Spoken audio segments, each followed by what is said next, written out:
ହରି ବୋଲ। ସମସ୍ତ ବଡ଼ାମ ଖଳିଆ ମାନଙ୍କୁ ମୁଁ ଜୁହାର କରୁଛି। ସେ ବଡ଼ାମ ନିରାକାର ଅନାଦି ପୁରୁଷ ସ୍ୱାମୀକି ଖୁସିରେ ରଖନ୍ତୁ, ଭଲରେ ରଖନ୍ତୁ, ଶାନ୍ତିରେ ରଖନ୍ତୁ, ଏ କୂଳକୁ ସଦ୍ବୁଦ୍ଧି ଦିଅନ୍ତୁ। ମୁଁ ରଞ୍ଜନ କୁମାର ନାୟକ ଆଜି ଆଉ ଥରେ କୂଳ ଆଗରେ ବସିଛି। ଆଉ ଦୁଇ ପଦ ବଡ଼ାମ ଖଳିଆ କଥା କହିବା ନାହିଁ ଯେ କଥା କହିବା ଆଗରୁ ସେଇ କଥାକୁ ଟିକେ ଆଉ ଥରେ କହିବା ଲାଗି ଚାହୁଁଛେ କି ମୁଁ ଯାହା କହୁଛେ ଇୟା ମୋର ବ୍ୟକ୍ତିଗତ ଚିନ୍ତାଧାରା, ମୋର ଅନୁଭବ ଅନୁଭୂତିର କଥା। ଏସବୁ କଥା କେଠି ଲେଖା ହେଇନି କିମ୍ବା ମୋର ଏଇ ବିଚାରଧାରାକୁ ମୁଁ କାହାରି ଉପରେ ଜୋର ଜବରଦସ୍ତି ନ ଦେଇ ଦେବା ପାଇଁ ଚାହୁଁନାହିଁ। ମୋର କଥାଟାକୁ ସତ ବୋଲି ମାନ ନାହିଁ। କେବଳ ହଁ ଗୋଟେ କୂଳର ଛୁଆ କହୁଛି ବୋଲି କି କୂଳର ଲୋକ ଜଣେ କହୁଛି ବୋଲି ଟିକେ ଶୁଣ, ଆଉ ନିଜର ଭିତରେ ଚିନ୍ତା କର, ବିଚାର କର। ଭଲ ଲାଗିଲେ ଭଲ, ଭଲ ନାହିଁ ଲାଗିଲେ ଆହୁରି ଭଲ। ତ ଖଣ୍ଡିଆ କଥାର ଟିକେ ଆରମ୍ଭ କରିବା ପୁରୁଣା ପାଠର ଆଲୋଚନା। କି ଗତ ଭିଡ଼ିଓରେ ଗୋଟେ କହୁଥିଲି କି ଦୁଇ ଖଣ୍ଡ ପୁରାଣ କଥା, ଆଦି ଶୂନ୍ୟ ଗୁପ୍ତ ପୁରାଣ ଆଉ ଗୋଟେ ହେଉଛି ବଡ଼ାମ ପୁରାଣ। ଆଦି ଶୂନ୍ୟ ଗୁପ୍ତ ପୁରାଣ ବଡ଼ାମର ଉତ୍ପତ୍ତି କଥା କହେ, ମାନେ ବଡ଼ାମ ଶବ୍ଦଟା କେଉଁଠୁ ଆସିଲା, ଯେଉଁ କଥାଟା କହୁଥିଲି ସେଦିନ। ଆଉ ବଡ଼ାମ ପୁରାଣ ବାଦୁର ଜନ୍ମ କଥାଟା କହିଛି। ମୁଁ ଯେତିକି ଜାଣିଛି ତା ଭିତରେ ତ ସମ୍ପୂର୍ଣ୍ଣ ମୁଁ ପଢ଼ିନାହିଁ, ତା ଭିତରେ କ'ଣ ଅଛି କ'ଣ ନାହିଁ। ତ ସେଇ ଆଦି ଶୂନ୍ୟ ଗୁପ୍ତ ପୁରାଣର କଥାକୁ ଟିକେ ଯେଉଁଟା କହୁଥିଲି ସେଦିନ, ଏମିତିକି ଆଗେ ବାସୁକି ତାପରେ ଅସୁର ଦୁଇଟା ମଧୁ କୈଟବ, ଅନାଦି ପୁରୁଷ ତାକୁ ମାରିନି। ବାସୁକିର ସଂସାର ଆଉ ବ୍ରହ୍ମା ବିଷ୍ଣୁ ମହେଶ୍ୱର ସଂସାର, ଏ ଭିତରେ କଳି ହେଲା। ଇଏ ବ୍ରହ୍ମା ବିଷ୍ଣୁ ମହେଶ୍ୱର ବାସୁକିର ସନ୍ତାନମାନଙ୍କୁ ବଡ଼ ବୋଲି ମାନିନି, ଆମର ଠାରୁ ବଡ଼ ବୋଲି ବଡ଼ ଆମ ହେଇକରି ବଡ଼ାମ ନାଁରେ ବଡ଼ାମ ଶବ୍ଦଟା ସୃଷ୍ଟି, ଯେଉଁଟା ଆମର ଲେଖୁଛନ୍ତି ଇଏ ତ୍ରିଲୋଚନ ବିପ୍ର। ହଁ, ଏଟାକୁ ଆଧାର କରାଯାଇପାରେ, ସମ୍ପୂର୍ଣ୍ଣ ରୂପେ ସତ ବୋଲି ମାନ ନ ମାନ ଏକଥା ମୁଁ କହୁନି, ଇଏ ଗୋଟେ ଆଧାର ହେଇପାରେ। ତ ଏଇଠୁ ହିଁ ସଂସାରଟା ଆରମ୍ଭ ହେଲା, ଗୋଟେ ସନ୍ତୁଳିତ ଆଧାରରେ, ମାନେ ଗୋଟେ ବାଲାନ୍ସରେ। ବଡ଼ାମ କୂଳ ବି ରହିଲା, ବାସୁକିର କୂଳ ରହିଲା, ଆଉ ବ୍ରହ୍ମା ବିଷ୍ଣୁ ମହେଶ୍ୱର କୂଳ ରହିଲା। ଦୁଇଟା କୂଳକୁ ନେଇକରି ତିଆରି ହେଲା ବଡ଼ାମ। ବ୍ରହ୍ମା ବିଷ୍ଣୁ ମହେଶ୍ୱରର ସୃଷ୍ଟି ଇଏ ବାସୁକିର ସୃଷ୍ଟିକୁ ବଡ଼ ବୋଲି ମାନିଲା। ଏଇ ଯେଉଁ ଦୁଇ ଖଣ୍ଡ ପୁରାଣ, ଆଦି ଶୂନ୍ୟ ଗୁପ୍ତ ପୁରାଣକୁ ଲେଖିଲା ତ୍ରିଲୋଚନ ବିପ୍ର, କି ଆମର ବଡ଼ାମ ପୁରାଣ ଯେଉଁଟା କୁରାଳ ପୁରାଣ ଲେଖିଛନ୍ତି ଯେ ଚକ୍ରଧର ମିଶ୍ର, ଏ ଦୁଇ ଖଣ୍ଡ ପୁରାଣକୁ ତଥ୍ୟ ଆଧାର ଯଦି ନିଆଯାଏ, ଏ ଦୁଇ ଖଣ୍ଡ ପୁରାଣକୁ ବି ଲେଖିଛନ୍ତି ଦୁଇ ଜଣ ବ୍ରାହ୍ମଣ। ସେମାନେ ଯେତେବେଳେ ଲେଖିନି ସେତେବେଳେ ବି ସେ କାଠୁ ଲେଖିନି, ଆମର ବଡ଼ାମ ଖଳିଆ କାଠୁ ପଚାରିକି ଲେଖିଛନ୍ତି ନା ସେମାନେ କଥାଟା। ଆମର ଅଞ୍ଚଳର କଥା ଲେଖିଛନ୍ତି, ଆମର କଥା ଲେଖିଛନ୍ତି, ତ ଆମଠୁ ହିଁ ପଚାରିକି ଲେଖିଛନ୍ତି। ତ ସେମାନେ ବ୍ରାହ୍ମଣ ହେଇକରି ବି ଆମକୁ ସେତିକି ଗୁରୁତ୍ୱ ଦେଇଛନ୍ତି, ବଡ଼ାମ କୂଳିଆଟାକୁ ଗୁରୁତ୍ୱ ଦେଇଛନ୍ତି, ବଡ଼ାମ କୂଳଟାକୁ ଉପରେ ହିଁ ରଖିଛନ୍ତି, ମାନିଛନ୍ତି। ଇଏ ଗୋଟେ ପ୍ରମାଣ ଯେଉଁ ଆଧାରରେ ହଁ ଏଇଟା ଗୋଟେ ଆମେ ପ୍ରାମାଣିକ ଆଧାର ନେଇପାରିବା କି ଆଦି ଶୂନ୍ୟ ଗୁପ୍ତ ପୁରାଣକୁ, କି ବ୍ରହ୍ମା ବିଷ୍ଣୁର ସୃଷ୍ଟି, ଅର୍ଥାତ୍ ବ୍ରହ୍ମା ବିଷ୍ଣୁର ସୃଷ୍ଟି କହିଲେ କ'ଣ, ବେଦ, ଯେଉଁମାନେ ବେଦକୁ ଧରିକିରି ବଞ୍ଚୁଛନ୍ତି, ବେଦର ଆଧାରରେ ଯେଉଁଟା ତିଆରି ହେଇଛି। ତ ବ୍ରହ୍ମା ବିଷ୍ଣୁ ମହେଶ୍ୱରର ସୃଷ୍ଟିଟା ହେଇଗଲା ବେଦ, ଆଉ ବାସୁକିର ସୃଷ୍ଟିଟା ହେଇଗଲା ନିର୍ବେଦ। ବେଦ ଆଉ ନିର୍ବେଦର ସନ୍ଧିଟା, ଗଣ୍ଠିଟା ହେଉଛି ବଡ଼ାମ କୂଳ। ଏ ଦୁଇ ଜଣ ପରସ୍ପର ପ୍ରତି ପରିପୂରକ।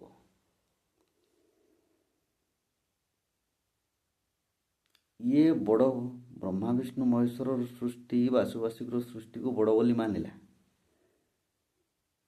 ଆଉ ବାସୁବାସିକର ସୃଷ୍ଟି ସିଏ ତାଙ୍କୁ ସାନ ଭାଇ ବୋଲି ମାନିଲେ। କାରଣ ଦୁଇ ଜଣ ସାରା, ଜଣେ ବାପର ସୃଷ୍ଟି ହେଲେ, ଜଣେ ମାଆର ସୃଷ୍ଟି। ବ୍ରହ୍ମା ବିଷ୍ଣୁ ମହେଶ୍ୱରକୁ ଅନାଦି ପୁରୁଷ ତିଆରି କରୁଥିଲେ, ବାସୁକୀକୁ ଆମର ଯୋଗମାୟା ସୃଷ୍ଟି କଲେ। ଦୁଇ ଜଣଙ୍କର ଏଇଟା ଯେଉଁ କଳିଟା ତାଙ୍କ ଭିତରେ ଲାଗିଥିଲା, ସେ କଳିଟା ବି ଗୋଟେ ସ୍ୱାମୀ ସ୍ତ୍ରୀର କଳି କହିକି ଗଲେ ଚଳିବ, ଆଉ କିଛି ନାହିଁ। ଇଏ ଗୋଟେ ସନ୍ଧି, ସିଏ ଗୋଟେ ସନ୍ଧି ସେଇଟା ହେଉଛି ମୋର ଅନୁମାନ ହିସାବରେ ଅତି ପୁରାତନ କାଳରେ, ବୈଦିକ ଯୁଗ ପୂର୍ବରୁ ଏଇଟା ପ୍ରଥମ ସନ୍ଧି। ସେ ସନ୍ଧି ଆଧାରରେ ଏମାନେ ଗୋଟେ ନୂଆ ସଂସାର ସୃଷ୍ଟି କଲେ। ବେଦ ରହିଲା, ନିର୍ବେଦ ରହିଲା। ବେଦ ନିର୍ବେଦ ଉପରେ ନିର୍ଭରଶୀଳ, ନିର୍ବେଦ ବେଦ ଉପରେ ନିର୍ଭରଶୀଳ। ବାସୁ ଆଉ ବାସୁକୀ, ଆମର ମୂଳଦୁଆ କିଏ? ବାସୁ ଆଉ ବାସୁକୀ। ବାସୁ କିଏ, ବାସୁକୀ କିଏ? ଆମର ଲୋକମାନେ ବେସିକାଲି ଆମର ବଡ଼ ଆମ୍ପୁଳିଆ ମାନେ ସମସ୍ତେ ଖୋଜି ବସୁଛନ୍ତି କି କେଉଁଠି ଗୋଟେ ପୁରାଣ ଲେଖା ହେଇକରି ଥିବ, ଯେଉଁଠି ସମ୍ପୂର୍ଣ୍ଣ ରୂପେ ଇଗା ବାଥୁଳି, ଇଗା ବଡ଼ ଆମ୍କୁଳ, ଏଠି ସିଗା ଏମିତି ସବୁ ଲେଖା ହେଇକରି ଥିଆ, ସେମିତି ନାହିଁ। ଇଏ ଯେଉଁ ଦୁଇ ଖଣ୍ଡ ବି ଲେଖା ହେଇଛି, ସେଟା ସେମିତି ପ୍ରଚାର ପ୍ରସାର ବି ହେଇପାରିନି, ଚୁପଚାପ ରହିଯାଇଛି। କିନ୍ତୁ ଇତାର ମାନେ ଏଇଆ ନାହିଁ ଯେ ଆମର କଥା ବେଦ ପୁରାଣ ଶାସ୍ତ୍ରରେ ନାହିଁ, ସେଇଠି ଅଛି ସେଇଠି ନାହିଁ। କାରଣ ବେଦଟା ନିର୍ବେଦ ଉପରେ ନିର୍ଭରଶୀଳ, ନିର୍ବେଦଟା ବେଦ ଉପରେ ନିର୍ଭରଶୀଳ, ପରସ୍ପର ପ୍ରତି ପରିପୂରକ। ବଡ଼ାମ ସବୁବେଳେ ନିରପେକ୍ଷତାର କଥା କହେ, ସେଇଦିকে ବଡ଼ାମ ହଳ ଧରେ। ହଳ ଯଦି ହଳଟା ଧରିଛି, ହଳ କହିନେ ଦୁଇଟା, ଯଦି ହଳରେ ଦୁଇଟା ବଳଦ ନାଗିବ, ଗୋଟେ ପଟଟା ଟାଣା ଗୋଟେ ପଟଟା ନରମା, ସେମିତି ହେଲେ ବାଗ ହବ କି? ମାନେ ଗୋଟେ ବଡ଼ ଗୋଟେ ସାନ କରିବି କହିଲେ ସେଟା ହେଇପାରିବ କି? ସେଟା ହବ ନାହିଁ। ମାନେ ଦୁଇ ଜଣ ହଳଟା ମାନେ ଗୋଟେ ନିରପେକ୍ଷତାର ପାଠ, ପରସ୍ପର ପରିପୂରକ। ବେଦ ଭିତରେ ଆମେ ବଡ଼ାମ କୁଳିଆର କଥା ଅଛି, ଆଉ ବଡ଼ାମ କୂଳ ଭିତରେ ବେଦର କଥା ଅଛି। ଏ ଦୁଇଟା ପରସ୍ପର ପରିପୂରକ। ତ ବାସୁ କିଏ, ବାସୁକୀ କିଏ, ଏ ଦୁଇଟାର କଥା ଆମେ ବଡ଼ାମ କୁଳିଆ ପାଖରେ କିଛି ସେମିତି ନାହିଁ। ବାସୁ କିଏ ଖାଲି ହଁ ଆମେ କହିକି ଅଛି ଯେ ହଁ ଆମେ ବାସୁକୀର ସନ୍ତାନ, ବାସୁକୀର ସନ୍ତାନ। ବାଥୁଳିର ବୀଜ ମନ୍ତ୍ର ବି ସେଟା ରହୁଛି। ତେଣୁ ବାସି ମତା ଉପରେ ଧର୍ମ ଦେବତା 100 ବାସୁକୀକୁ ପାଣି ଦେଇତେ ହେଉଛି। ଯେତେ ସବୁ ଦେହୁରୀ କୂଳ ରହୁଛନ୍ତି ସମସ୍ତେ ବାସୁକୀକୁ ପାଣି ଦେଉଛନ୍ତି। ବାସୁ ଆଉ ବାସୁକୀ, ତ ବାସୁ ଆଉ ବାସୁକୀ ରହିନାହିଁ କେଉଁଠି? ବାସୁ ଆଉ ବାସୁକୀକୁ ଟିକେ ବୁଝିବା ଲାଗି ମୁଁ ଚେଷ୍ଟା କରୁଛି। ବାସୁକୁ ଖୋଜିଲେ ଆମର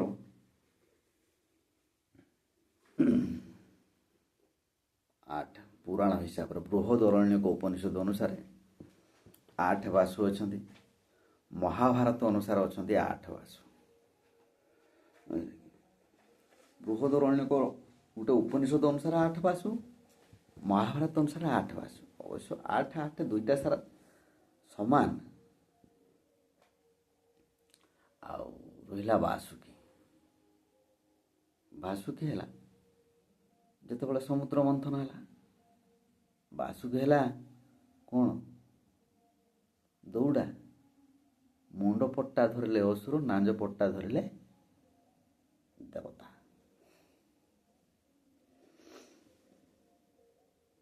ମୁଣ୍ଡ ପଟଟା ଅସୁର, ନାଞ୍ଜ ପଟ୍ଟା ଦେବତା।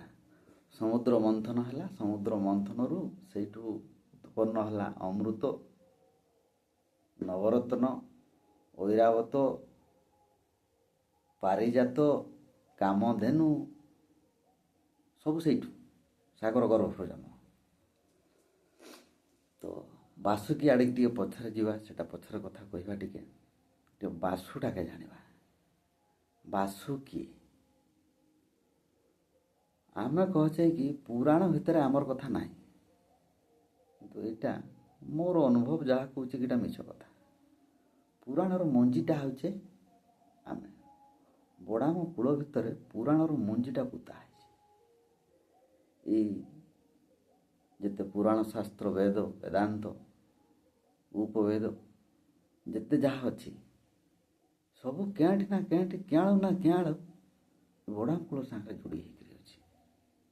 କାରଣ ଏଇଟା ହିଁ ମୂଳ, ଏଇଟା ହେଉଛି ପ୍ରଥମ ଗଣ୍ଠି। ଏଇ ଗଣ୍ଠିରୁ ବେଦ, ଏଇ ଗଣ୍ଠିରୁ ନିର୍ବେଦ, ଏଇ ଗଣ୍ଠିରୁ ଦେବତା, ଏଇ ଗଣ୍ଠିରୁ ଅସୁର, ଏଇ ଗଣ୍ଠିରୁ ତିନିଟା ସାରା କୁଳଦଳ ସୂର୍ଯ୍ୟ ଚନ୍ଦ୍ର ନାଗ ତିନିଟା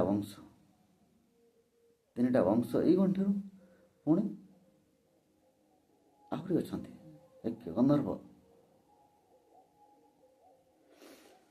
ଆଠ ବାସୁ ଆମର ବୃହଦରଣ୍ୟକ ଉପନିଷଦ ଅନୁସାରେ 8 ବାସୁ ହେଉଛନ୍ତି ପୃଥିବୀ, ଅଗ୍ନି, ବାୟୁ, ବରୁଣ, ଆଦିତ୍ୟ, ଆକାଶ, ଚନ୍ଦ୍ରମା ଆଉ ନକ୍ଷତ୍ରାଣୀ। ମହାଭାରତ ଅନୁସାରେ 8 ବାସୁ ଧାରା, ଅନଳ, ଅନିଳ, ଅପା, ପ୍ରତ୍ୟୁଷ, ପ୍ରଭାସ, ସୋମ ଆଉ ଧ୍ରୁବ। ପୁରାଣର ମୂଳଦୁଆଟା ଏଇଠୁ ଆସିଲା। ପୁଣି ମହାଭାରତ ଅନୁସାରେ ଯେଉଁ 8 ବାସୁ କୁହାହେଉଛି, ସେ 8 ବାସୁକୁ କୁହାହେଉଛି ଏମାନେ ମନୁର ସନ୍ତାନ।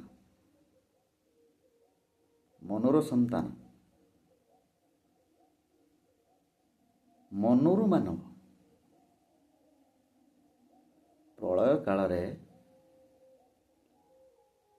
ସପ୍ତ ଋଷି ଆଉ ବେଦ ବ୍ରହ୍ମକୁ ନେଇକରି ଯିଏ କୂଳ ଉଦ୍ଧାର କରିଥିଲା ସିଏ ହେଲା ମନୁ। ସେ ମନୁର ସନ୍ତାନ 8 ସନ୍ତାନ ହେଉଛନ୍ତି 8 ବାସୁ। ସେ 8 ବାସୁ ତାଙ୍କର ଗୋଟେ ଷ୍ଟୋରି ଅଛି। ସେ 8 ବାସୁ ସିଏ ଅଭିଶପ୍ତ ହେଲେ ଯେତେବେଳେ ଦିନେ ସିଏ ଆମର ବଶିଷ୍ଠ ଆଶ୍ରମକୁ ବୁଲିବା ପାଇଁ ଯାଇଥାନ୍ତି, ଦେଖିଲେ କାମଧେନୁ ଗାଈଟିଏ ବନ୍ଧା ହେଇଛି। ସେ 8 ବାସୁ ତାଙ୍କ ଭିତରୁ ସବୁଠାରୁ ସାନଟା ଥିଲା ଦିଉ। ସେ କାମଧେନୁ ଗାଈର କରାମତି କଥା ଜାଣିଥିଲା, ସମୁଦ୍ର ମନ୍ଥନରୁ ମିଳିଥିଲା ନା। ତ ତାର ଯେଉଁ ସ୍ତ୍ରୀ ଥିଲା, ତାର ସ୍ତ୍ରୀର ଜଣେ ସାଙ୍ଗଟା ମର୍ତ୍ତ୍ୟରେ ମାନବ ହେଇକରି ଥିଲା। ତ ଏମାନେ ସ୍ୱର୍ଗର ଦେବତା। ତ ତା ସ୍ତ୍ରୀ କଥାରେ ସେ ଗାଈର କ୍ଷୀର ପିଇଲେ ଜଣେ ଚିର ଯୌବନା ହେବ। ତ ଇଏ କିସ କହିଲା, ଗାଈର କ୍ଷୀର କି ପାଇଁ ନେବା, ଆଗାଥର ତ ନେବା ଗାଈଟାকে ନେଇଯିବା। ନିଜ ସ୍ତ୍ରୀ କଥାରେ 8 ବାସୁର ସାନ ଭାଇ ଦିଉ ସିଏ କାମଧେନୁକୁ ଚୋରି କଲା। 8 ବାସୁ ତା ଭିତରେ ସାମିଲ ହେଲେ। ବଶିଷ୍ଠ ପରେ ନିଜ ତପସ୍ୟା ଭିତରେ ଜାଣିପାରିଲା କି ହଁ ଏମାନେ ହିଁ ଚୋରି କରିଛନ୍ତି। ସେ ଅଭିଶାପ ଦେଲେ ଯେ ତମେ ଯଦି ଗୋଟେ ମର୍ତ୍ତ୍ୟର ମାନବୀ ନାଗି ଗୋଟେ ତମେ ଚୋରି କଲ ନିଜର ଦେବତ୍ୱ ଗୁଣ ଭୁଲିକରି, ତାହେଲେ ତମେ ମର୍ତ୍ତ୍ୟରେ ଯାଇକରି ମାନବ ରୂପରେ ଜନ୍ମ ନିଅ। ତାଙ୍କରି ଅଭିଶାପରେ ସେମାନେ ସମସ୍ତେ ମର୍ତ୍ତ୍ୟକୁ ଆସିଲେ, ମାନବ ରୂପରେ ଜନ୍ମ ନେଲେ। ତାଙ୍କୁ ଉଦ୍ଧାର କରିବା ପାଇଁ ଆସିଥିଲା ଗଙ୍ଗା। ଶାନ୍ତନୁ ଆଉ ଗଙ୍ଗା ମହାଭାରତର ଆଦି ପର୍ବ। ମହାଭାରତ ସେଠୁ ଆରମ୍ଭ ହେବ। ଶାନ୍ତନୁ ଗଙ୍ଗାକୁ ବାହାହେଲା। ଗଙ୍ଗାର 7ଟା ପୁଅକୁ ସିଏ ନଦୀରେ ହିଁ ଫିଙ୍ଗିଦେଲା। ଗଙ୍ଗା କହିଲେ ଥିବି, ଗାଙ୍ଗୀ କହିଲେ ଯିବି। ତାର 8ମ ପୁଅଟା ହେଲା ଭୀଷ୍ମ। ସେଇଟା ଥିଲା ଦିଉ। ପୁରାତନ ଯୁଗରେ ଆରମ୍ଭ ହେଲା ଚନ୍ଦ୍ରବଂଶର ସଂସ୍ଥା। ସିଏ ହେଲା ମହାଭାରତର କଥା। ପୁଣି ସେ 8 ବାସୁ ଅଛନ୍ତି କେଉଁଠି? 33 କୋଟି ଦେବତା। 33 କୋଟି ଦେବତା କଥା ଯେତେବେଳେ ଆସୁଛି, ଋଗ୍ବେଦକୁ ଆସୁଛି। ଋଗ୍ବେଦର 33 କୋଟି ଦେବତା କଥା ଲେଖା ହେଇଛି। 33 କୋଟି ଦେବତା ରହିନାହିଁ। ସେ 33 କୋଟି ଦେବତାର ମୂଳ 8 ହେଉଛି। 33 କୋଟି ଦେବତା କହିଲେ 33 କରୋଡ଼ ନାହିଁ, 33 କୋଟି। 8 ବାସୁ, 12 ଆଦିତ୍ୟ, 11 ରୁଦ୍ର, 2 ଅଶ୍ୱିନୀ କୁମାର। ଇଏ ହେଲେ 33 କୋଟି ଦେବତା। 33 କୋଟି। କୋଟି କହିଲେ ଏଇଟା ବାଥୁଳିଆ ଭାଷା। ସେ କୋଟି ଆଣରେ ଆଣ କୋଟିଏ ଦେ, କୋଟି କୋଟିଏ, ଏଇଟା ବାଥୁଳି ଭାଷା। 33 କୋଟି ଅର୍ଥାତ୍ 33ଟା, ମାତ୍ର 33। ସେ 33ଟାକୁ ଚାଙ୍ଗୁରେ 33 କିଳା କରାହେଇକରି ବନ୍ଧା ହେଇଛି। ତ ସେ 33 କୋଟି ଦେବତାର ମୂଳ ଯେଉଁ ଖୁଣ୍ଟଟା ହେନି 8 ବାସୁ। ये देवता भीतर रही महाभारत रही रामायण रही 8 बासु। 8 बासु जो बासुबासिक संतान आम कहे बड़ाम कूल से बड़ाम कूलर मूल दुआटा रामायण रे दिखाई महाभारत आदि पर्व दिखाई वेदर प्रथम ऋग्वेदर अच्छे ये 8 बासु। आ रही बासुकी बासुकीटा पुणी किस गोटे जिन हूँ भजिवा और बुझा दुटा अलग जिन मुई भजिवा कथा कहीकि मुई कह बुझा कथा अनुभव अनुभूति निज चेतनार पाठ ये बासुकीटा किस जिते समुद्र मंथन है अमृत नागी अमृतटा पुणी किसी नहीं दरकार पड़ा से तार गोटे पुराण कथा अच्छे सियाल पशा नहीं खाली समुद्र मंथन बेले बासुकी है दौड़ा तार मुंडटा है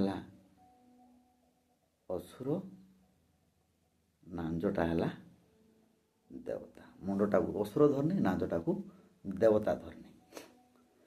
तो बासुकी गोटे शक्ति आदिशक्ति बासुकी गोटे आदिशक्ति जो शक्तिर मुंड अंशटा मुंड पटटा असुर माने धरी आ नांज पटटा देवता माने धरछंती। असुर किए देवता किए ये बासुकी गोटे शक्ति शून्य शक्ति जोगमायार शक्ति सी माटी ही पड़ी माटी फलि सुना फल पारनी सीना से माटीर शक्ति आत्मार शक्ति हृदयर शक्ति ब्रह्मर शक्ति सी। तो बासुकीर मुंडटा धरे नहीं असुर नांजटा धरे नहीं देवता तेना बासुकीटा ही गोटे गंठी किए देवता किए असुर शक्तिटा दुई खंड भाग होइछे गोटे देव शक्ति गोटे असुर शक्ति। देव शक्ति असुर शक्ति को मिसई देने जो शक्तिटा तैयारी हे सहीटा होची ब्रह्म शक्ति बा अमृत शक्ति। दुईटा सारा सब बड़े बड़ा कहने दुईटा को बुझे हल निरपेक्षता ये असुर मानकर शक्ति जाते देवता मानकर भी शक्ति सेते अंधार बिना आलोकर मूल्यबोधता किसी ना संसार खराब बिना भलर मूल्यबोधता किसी ना पछ बिना आगर मूल्यबोधता किसी ना सब दुईटा जिनस अच्छे आमको दुईटा हाथ दिखाई गोटे हाथ में खाइबा है आ गोटे हाथ में सफा कर सबुथ दुई दुई दुई आखि दुई नाकपुड़ा दुई कान सबुथ दुई कहीं दिखाई तार जिनटा अलग आसूँ तेणु दुई शक्तिर समन्वयटा सेटा ही गोटे हल सेटा ही गोटे पड़ामर पाठ सेटा ही निरपेक्षतार पाठ पक्षपातितार पाठ नहीं। तो देवता किए लांज पट्टा रहनी देवता जो मैंने वेदरू बाहरनी देवता सृष्टि है वेदरू जो मैंने वेदरू बाहर से माने देवता पछपट्टा जो मैंने वेद बासुकीर गंडी फाड़े हो गले देवता नांज पट्टा तार मुंड पट्टा है असुर नांज पट्टा देवता असुर कहने नांज पट्टा है वेद मुंड पट्टा है निर्वेद मुंडटा असुर मुंडटा को धरचंदी किए असुर असुर बइने असुर जेनटा सुर है नहीं देवता मैंने दे कह देवता देवता देवता अर्थात जोटा कहुई जोटा लेखाई जोटा ताल लय छंदरे गोटे परिप्रकाश है गोटे सुर सुललित ढंगरे समाज रे जे परिप्रकाश है सहीटा सुर बा देवता ताकू कहुई ताकू समाज को दिया असुर केटा जेनटा समाज रे ताल लय छंदरे परिप्रकाश है नहीं समाज को जेनटा देखे ही नहीं समाज जे जिनसटा आज जाए देखी ना सेटा असुर होकर रही असुर सी सुर होकर समाज को आसी ना एपर्यंत समाज ताकू देखे ना तेणु गंडी गंडीटा हूँ मूल गंडी मुंड पट्टा असुर है ना नाज पट्टा देवता से गंडीटा दारू ब्रह्म कहते गंडी गंडी एटा ब्रह्मटा हूँ गोटे गंठी से गंठीटा को देवता ही धरिଛନ୍ତି असुर ही धरिଛନ୍ତି ସେଇଟା आमृतिक जो अमृत जहाँ कहते अमरत्व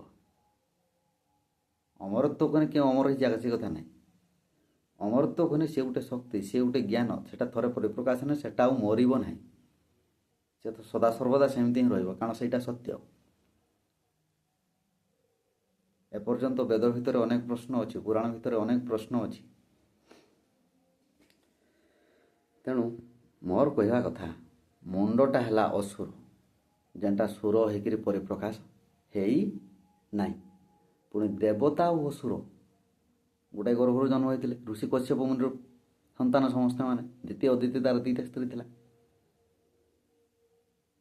देवता और राक्षस कश्यप मुनिर संतान ना बाप तो गोटे ना तेणु गोटे सब बड़े से अलग अलग लगुच देवता असुर किंतु से जोड़ी होती गंठीटा ब्रह्म से गंठीटा हूँ संधि से गंठीटा हूँ से बड़ाम ये गोटाए पाठ जे निरपेक्षतार पाठ ही कर आउ से बासुक धर मनुरु मानव मनुकूल संतान महाभारत अनुसार से मनुकूल संतान मनुरु मानव से माने थिले गोटे मानव दल बा गोटे मानव कूल जो कूलटा एते सब महान काम सब करी ये गोटे गर्वर कथा कि मो अनुभव मो अनुभूति कौच से ये बड़ाम कूल थिला जे समाज को जे संसार को वेद देछि जे संसार को पुराण देछि जे संसार को वेदांतर सूत्र देछि जे संसार को ज्ञान बांटी किंतु एपर्यंत कही ना मुई कर मोर द्वारा केबे कही ना तो मनुरु मानव सी गोटे मानव देव मानव कूल थिला से मानव कूल माने से स्मृतिटा से बड़ाम स्वरूप जो गोटे संधि गोटे गंठी गोटे शक्तिर उत्स जो शक्तिर उत्स आधार वेद है निर्वेद है पुराण है शास्त्र है जीवन चर्चा है जीवन शैली है दुनिया को गोटे गोटे बालांस रे गोटे नियंत्रण रे सुपरिचालना करने जो गोटे बुद्धिटे तैयारी करागला से बुद्धिटा ही वेद से बुद्धिटा ही ज्ञान सेटा सिमिलपाल तैयारी होती तार सूत्रटा दले मानव कूल तैयारी करते से मानव माने ही से मानव देवल को प्रतिष्ठा करते ख्रीष्टपूर्व 454 इतिहास को हिसाब करके नहीं जातु थे वेद आमर महाभारत खंड खंड है से टाइम रे रामायण लिखाई से समय ख्रीष्टपूर्व